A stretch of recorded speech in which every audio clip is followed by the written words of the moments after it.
Olá, me chamo Tiffany Guimarães, estou aqui para apresentar um trabalho sobre mediação em museus, um estudo sobre o perfil de educadora de jardins botânicos paulistas.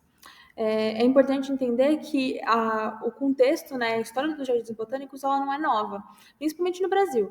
A partir de 1798, a gente tem a criação do Horto Botânico do Pará, que infelizmente só sobrevive por 2 anos, em 1780 ele é fechado, mas em 1808 o Jardim Botânico do Rio de Janeiro ele nasce e alguns anos depois os Jardins Botânicos de Ouro Preto e de São Paulo também passam a ter uma atividade. Em relação ao Jardim Botânico de São Paulo, a partir de 1917 ele é comprado pelo Estado, então ele passa a ser a ser chamado de Parque do Estado e somente alguns anos depois ele é oficializado como um jardim botânico, apesar de já estar trabalhando nessa função há pelo menos 10 anos. E quando a gente fala de jardins botânicos, eles têm uma função educativa incrível. E para que a gente possa entender essa função e começar esse diálogo, é possível que a gente precise diferenciar o que é uma educação formal do que é uma educação não formal. A educação formal é aquela educação que é propriamente dada a partir do colégio, a partir de ambientes escolares. Marandini, Seles e Ferreira vão falar que, então, os ambientes não formais eles são ambientes fora do contexto escolar, fora daquele contexto do colégio onde o estudante está vindo. Mas também Cascais e Teran vão entender que as atividades em espaços não formais elas vão ser promovidas através de uma troca de experiências entre o visitante e quem está ali promovendo o conhecimento da exposição. E justamente nesse momento é importante pensar o que a gente quer que o nosso estudante, que o nosso visitante pense da exposição que está sendo apresentada. Então é importante que haja uma consideração entre o contexto desse estudante, o contexto do visitante, e também uma troca de diálogos e vivências diferentes entre as abordagens que estão sendo dadas dentro daquele ambiente. E tudo isso passa pelo que a gente chama de mediação. A mediação, então, ela é a ponte entre esses dois universos, a ponte entre o conhecimento e as expectativas da exposição e os conhecimentos prévios e diálogos prévios e entendimentos que o seu participante, né, que o seu visitante já tem. Queiroz, então, vai tratar que o mediador, nesse contexto, ele é aquele que transita entre esses vários mundos. E o mediador, em específico, vai precisar entender e dominar diferentes saberes. Saberes compartilhados com a escola, que são conteúdos formais da exposição, saberes compartilhados com a ciência, então, saberes da natureza da ciência, tangentes a tópico de historicidade, tópico de entender qual que é, de onde vem a construção científica, e saberes propriamente de museus, que são saberes sobre a história da instituição, a história da humanidade e a interação com professores e da instituição. Então, a metodologia da nossa pesquisa é que essa pesquisa é uma pesquisa qualitativa, que teve como finalidade de proporcionar uma visão geral da mediação.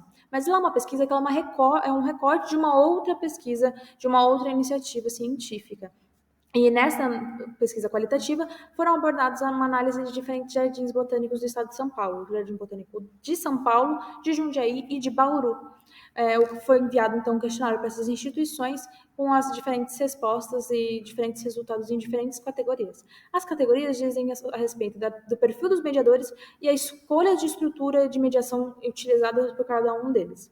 Os mediadores, então, eles se identificaram totalmente como do gênero masculino, sendo que metade deles tinha entre 21 e 25 anos e a outra metade entre 36 e 40 anos, dividindo-se entre as funções de aprendizes e mediadores.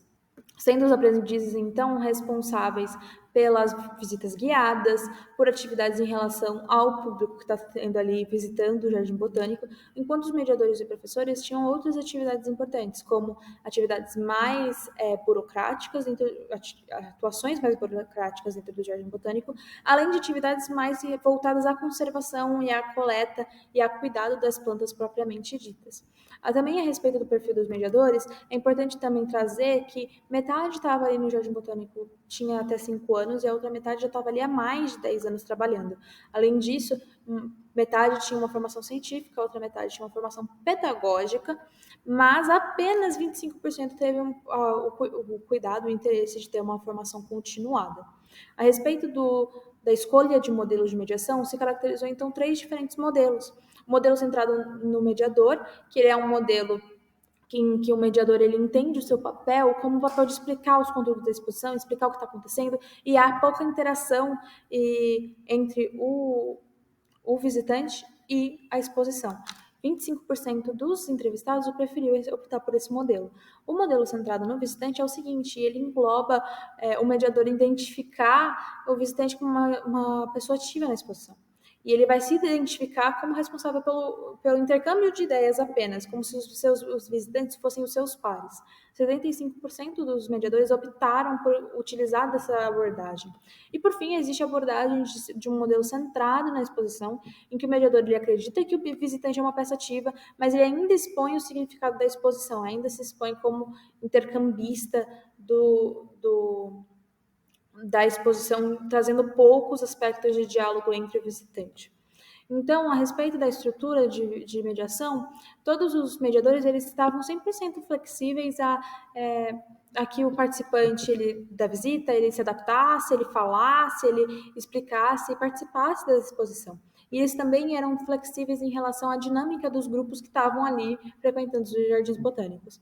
Além disso, os mediadores, eles também, quanto à facilitação do conteúdo, quanto a entender o que estava sendo tratado naquela exposição, os mediadores eles faziam questão de fazer perguntas que iniciassem debates entre os visitantes, para que as questões fossem provocativas. Além disso, em relação à interatividade da mediação, 75% resolveu promover o aprendizado de termos científicos, então trazia a aproximação entre a academia e o visitante, além de também trazer um estímulo emocional com seus visitantes.